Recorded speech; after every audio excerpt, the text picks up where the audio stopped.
Bonjour et bienvenue dans ce podcast. Aujourd'hui, je voudrais vous parler du burn-out.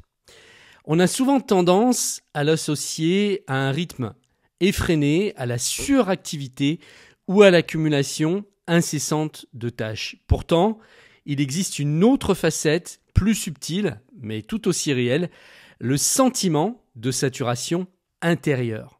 En effet, certaines personnes vivent un burn-out sans pour autant crouler sous des piles de dossiers ou cumuler 70 heures de travail par semaine. Alors, est-ce que c'est paradoxal ? Eh bien, pas tant que ça. Parce que le burn-out peut naître d'une déconnexion de soi tout simplement, d'un manque de sens ou d'une pression émotionnelle et mentale accumulée. En d'autres termes, vous pouvez très bien avoir un emploi du temps gérable et malgré tout ressentir un trop-plein intérieur qui mène progressivement à l'épuisement. Donc c'est plus une façon dont vous ressentez les choses qui joue, plus que ce qui se passe à l'extérieur en réalité. D'ailleurs, il y a un terme qu'on emploie aujourd'hui qui s'appelle le burn-out. C'est le contraire du burn-out. C'est quelqu'un qui n'a pas assez d'activité et finalement qui s'ennuie, donc qui va vraiment être dans sa tête tout le temps, parce que moins on fait de choses concrètement, et plus on va penser, plus on va se mettre dans notre tête à penser, et ça peut être beaucoup plus épuisant finalement que d'être actif.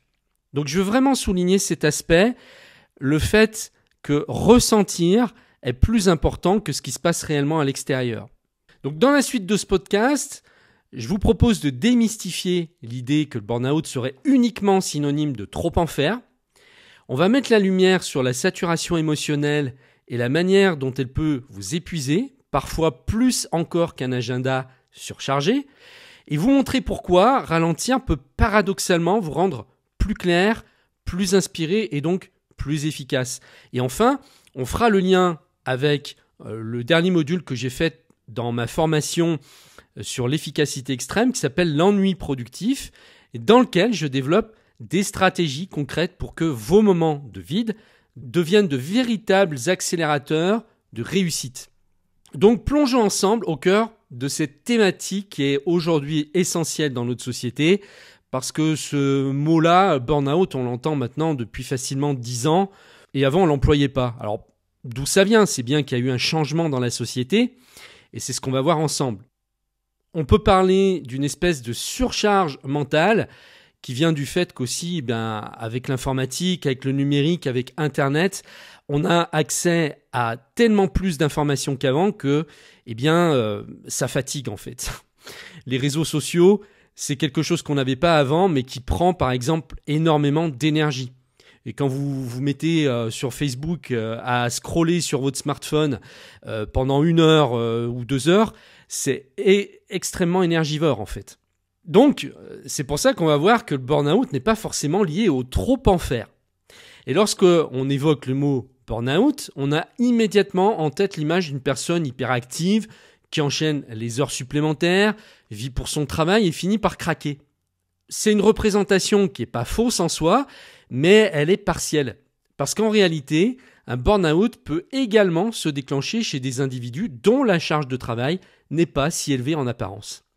Donc, qu'est-ce qui provoque cet épuisement s'il ne provient pas de l'action ou du surmenage ? Eh bien, souvent, la racine se situe dans un décalage profond entre ce que vous faites et ce que vous ressentez. Peut-être que votre emploi du temps n'est pas débordant, mais que vous traversez une phase de vide de sens, d'incohérence entre vos valeurs et vos activités, ou de tensions accumulées dans vos relations professionnelles ou personnelles. Et ce décalage se manifeste parfois par un manque d'entrain, une difficulté à trouver de la satisfaction dans ce que vous entreprenez. Vous avez l'impression en fait de subir vos journées, même sans qu'elles soient objectivement surchargées. Et c'est exactement ce climat subtil et insidieux qui peut conduire à l'épuisement. Vous n'êtes pas sursollicité en nombre d'heures, mais vous êtes en surcharge émotionnelle. On va prendre l'exemple d'un vigile dont la mission consiste à rester debout, parfois plusieurs heures, à surveiller un espace ou un site. À première vue, il n'est pas débordé de tâches, comme quelqu'un qui pourrait enchaîner des dossiers ou des réunions à n'en plus finir. Pourtant, la vigilance constante, l'attente, la concentration pour réagir aux moindres problèmes ou encore la solitude dans son poste peuvent créer un stress permanent. Au fil du temps, ce stress peut s'accumuler et conduire à un épuisement émotionnel, voire à un burn-out, parce que la saturation intérieure ne se calcule pas seulement en termes d'actions accomplies, mais aussi en termes de tension psychique, de sens ressenti et de charge émotionnelle. On voit donc bien que le burn-out, c'est pas réservé seulement à ceux qui en font trop, selon les standards habituels, mais ça peut également frapper chez ceux qui se trouvent dans un état de vigilance constante ou vide de sens, où l'esprit est trop sollicité sur le plan émotionnel, même si les gestes concrets sont peu nombreux. Alors la saturation intérieure, ça peut vraiment être un poison silencieux. La notion de saturation intérieure est centrale pour comprendre le burn-out. Quand vous vous sentez saturé, il ne s'agit pas juste d'une liste de tâches trop longue. C'est un ressenti global, une espèce de brouillard mental qui vous empêche de voir clairement vos priorités et vos motivations.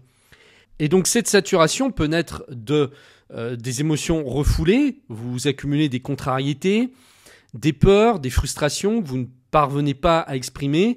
Jour après jour, ces émotions non extériorisées finissent par créer un poids permanent sur vos épaules. Les injonctions contradictoires, la société valorise la performance, la productivité, la rapidité, tout en prenant le bien-être, l'équilibre, vie professionnelle, vie personnelle. Et ce mélange de messages contradictoires peut générer un stress omniprésent. Le manque de sens, lorsque vous n'arrivez plus à relier vos actions quotidiennes à vos aspirations profondes, vous perdez peu à peu la flamme qui vous anime. Ainsi même, si vous ne passez pas vos journées à enchaîner les réunions ou les dossiers, vous pouvez ressentir un véritable étouffement intérieur, comme si plus rien ne respirait en vous. Et cette impression de suffocation est l'une des marques du burn-out. Alors pourquoi ralentir peut vous aider à aller plus vite ? Eh bien, dans nos sociétés modernes, on a tendance à confondre efficacité et faire plus en moins de temps. Pourtant, la véritable efficacité inclut la capacité à préserver et renouveler son énergie mentale et émotionnelle. Ralentir, ce n'est pas renoncer à ses objectifs. Ralentir, c'est créer des bulles de répit, des espaces de pause qui permettent de faire le point, de clarifier ce qui compte vraiment. Ralentir, c'est aussi se donner la chance de prendre du recul sur l'urgence du quotidien et d'éviter de céder à la panique ou à l'hyper-contrôle. Parce que souvent, on se trompe sur ce qui est urgent et sur ce qui est important. Ce sont vraiment des choses différentes. Quelque chose peut être important mais non urgent, et quelque chose peut être urgent et non important. Tout dépend de ce que vous définissez comme urgent. Peut-être que pour vous, urgent, c'est un matin, vous vous levez, puis vous vous rendez compte que vous n'avez plus de café chez vous et vous êtes accro au café. Donc c'est urgent pour vous d'aller vite au petit magasin du coin pour vous acheter votre paquet de café. Vous considérerez ça comme une urgence, mais ça n'aura pas vraiment d'importance dans votre vie. Donc en réalité, quand vous prenez le temps de respirer, de laisser votre esprit vagabonder un peu, vous créez des conditions propices à l'émergence d'idées neuves et de solutions inattendues. Et c'est précisément là que le concept d'ennui productif prend tout son sens. Je vais vous parler de l'ennui productif. Et ça, c'est vraiment un secret pour nourrir votre clarté et votre inspiration. Et donc j'ai conçu un module qui s'appelle justement donc l'ennui productif, qui est disponible uniquement pour les abonnés premium. Pourquoi ? Parce que je crois fermement que c'est l'un des leviers les plus puissants et pourtant les moins abordés de la réussite et de l'équilibre personnel. Donc qu'est-ce que l'ennui productif ? Eh bien, c'est l'idée paradoxale selon laquelle le vide, l'absence d'activité immédiate peut devenir un accélérateur d'inspiration et de clarté. Dans une société qui célèbre le multitasking et la vitesse, s'ennuyer, même 5 minutes, est presque perçu comme de la paresse aujourd'hui, ou du temps perdu. Et c'est justement précisément lorsque vous sortez la tête du guidon que vous autorisez votre cerveau à divaguer, que des connexions inédites peuvent se faire dans votre esprit, peut-être pour déboucher sur des effets de levier auxquels vous n'aviez pas pensé. Et les recherches en neurosciences le confirment, le mode par défaut, celui qui s'active lorsque vous n'êtes pas focalisé sur une tâche précise, est un puissant générateur d'idées et de solutions novatrices. Donc comment l'ennui productif peut contribuer à prévenir le burn-out ? Bien, lorsque vous êtes coincé dans un état de saturation intérieure, vous avez tendance à ressasser les mêmes soucis, à tourner en rond dans votre tête, prendre un moment de non-activité, une véritable pause durant laquelle vous ne regardez pas votre téléphone, ne traitez pas un dossier, n'écoutez même pas un podcast. D'ailleurs, moi, quand je veux vraiment me détendre aujourd'hui, je vais marcher. Et avant, ce que je faisais, j'écoutais un podcast en marchant. Eh bien, aujourd'hui, je ne mets même plus de podcast. Je me déconnecte complètement de tout et je vais marcher dans la nature. Et ça permet de faire redescendre la tension parce que votre système nerveux a besoin de ces interstices pour se réguler et éviter de rester en mode alerte en permanence. Ça vous permet de relativiser vos difficultés parce qu'en décrochant, vous découvrez souvent qu'un problème qui paraissait immense peut s'atténuer largement ou se décoder autrement. Ensuite, ça vous permet de faire émerger de nouvelles perspectives, des idées qui surgissent parfois lorsque vous lâchez prise, tout simplement parce que vous n'êtes plus en train de forcer votre esprit à produire. Donc, que contient mon module sur l'ennui productif ? Eh bien, je vous fais comprendre les mécanismes qui rendent l'ennui bénéfique à la concentration et à la créativité. Je vous fais découvrir des techniques simples pour intégrer des micro-bulles d'ennui dans votre quotidien, donc dans les transports, après une réunion, avant de commencer votre journée, etc. Je vous invite à expérimenter des exercices de pleine conscience et de désaturation mentale qui vous aideront à vous recentrer sur l'essentiel. Et donc, l'objectif, ça va être de vous fournir des outils concrets pour que ces moments de vide cessent d'être perçus comme du temps perdu, mais deviennent au contraire le terreau de votre inspiration, de votre lucidité et de votre mieux-être. Et donc, vous pouvez accéder à ce module en devenant membre premium. Je vous laisserai le lien en dessous de la vidéo. Donc, on va voir maintenant le lien entre saturation intérieure et burn-out, pourquoi le vide fait du bien. On va revenir un instant à cette notion de saturation intérieure. Elle se construit souvent de façon insidieuse. Vous ajoutez un souci professionnel, une tension familiale, puis une autocritique qui vous martèle « tu n'en fais pas assez » ou « tu n'es pas à la hauteur ». Au bout de quelques semaines ou mois, vous vous retrouvez avec une boule de stress au creux du ventre, sans même savoir d'où elle vient exactement. En vous octroyant des moments d'ennui productifs, vous faites baisser la pression, non pas en fuyant vos responsabilités, mais en apprenant à observer vos pensées, plutôt que de vous laisser submerger par elles. Laissez l'esprit vagabonder, ce qui permet de digérer les émotions et les tensions accumulées. Rechargez votre réservoir de créativité et d'énergie émotionnelle. C'est un peu comme si vous remettiez de l'air dans un pneu à plat, vous y gagnez en stabilité, en sérénité et en efficacité. Maintenant, on va repenser l'efficacité pour éviter le burn-out. Dans mes formations, je martèle souvent un point, l'efficacité n'est pas synonyme d'hyperactivité.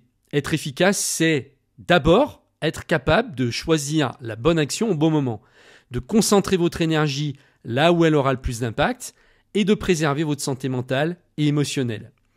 Je vous propose de garder donc quelques principes à l'esprit. Identifiez vos priorités. Ne cherchez pas à tout faire à la perfection. Concentrez-vous sur les tâches et les projets qui comptent vraiment et apportent le plus de valeur, que ce soit pour votre travail ou votre vie personnelle. Le burn-out naît souvent de stratégies à court terme où on tire sur la corde pour répondre aux urgences, alors qu'il est essentiel de maintenir une vue d'ensemble pour éviter de sacrifier votre bien-être à plus long terme. Cultivez des espaces de non-action. Prévoyez chaque semaine des plages horaires où vous ne faites rien, ou plutôt où vous laissez votre esprit respirer tout simplement. Les idées et la clarté qui vont émerger de ces moments valent largement l'investissement de ces quelques dizaines de minutes. Prenez soin de votre hygiène de vie, le sommeil, l'alimentation, l'activité physique, le contact humain, tout ça contribue à diminuer votre niveau de stress global. Alors maintenant, on peut se poser la question, comment savoir si vous êtes en train de saturer ? Même si l'ennui productif, c'est un outil formidable, il ne va pas remplacer une écoute attentive de vos signaux d'alerte. Voici quelques indices qui montrent que la saturation n'est pas loin. L'irritabilité. Vous vous mettez en colère, vous êtes agacé pour des broutilles. La fatigue récurrente, vous vous réveillez chaque matin épuisé, même après une nuit de sommeil correcte. La difficulté à vous concentrer, vous relisez 3 fois la même page sans comprendre. La perte de plaisir, les activités qui vous enthousiasmaient auparavant vous laissent indifférent ou vous pèsent. La rumination, vous tournez en boucle sur les mêmes inquiétudes sans parvenir à avancer.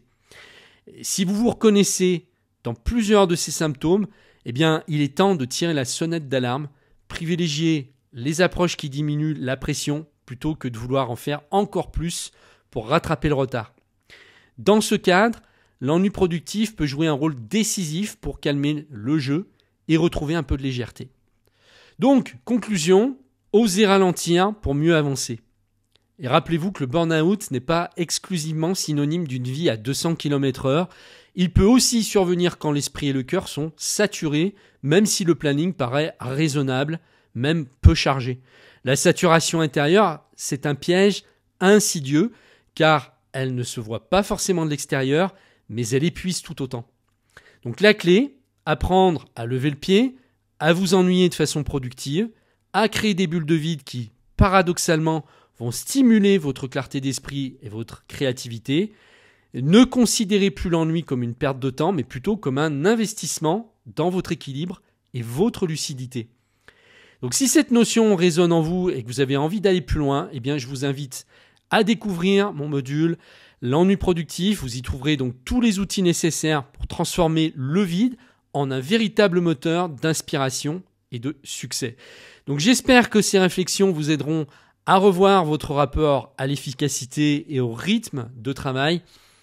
Prenez soin de vous, à la fois dans vos actions et dans vos moments de repos, parce que c'est toujours dans cet équilibre subtil que se trouve la vraie performance, celle qui dure et qui ne vous épuise pas. Je vous remercie de m'avoir suivi et je vous dis à très vite ou peut-être à tout de suite de l'autre côté.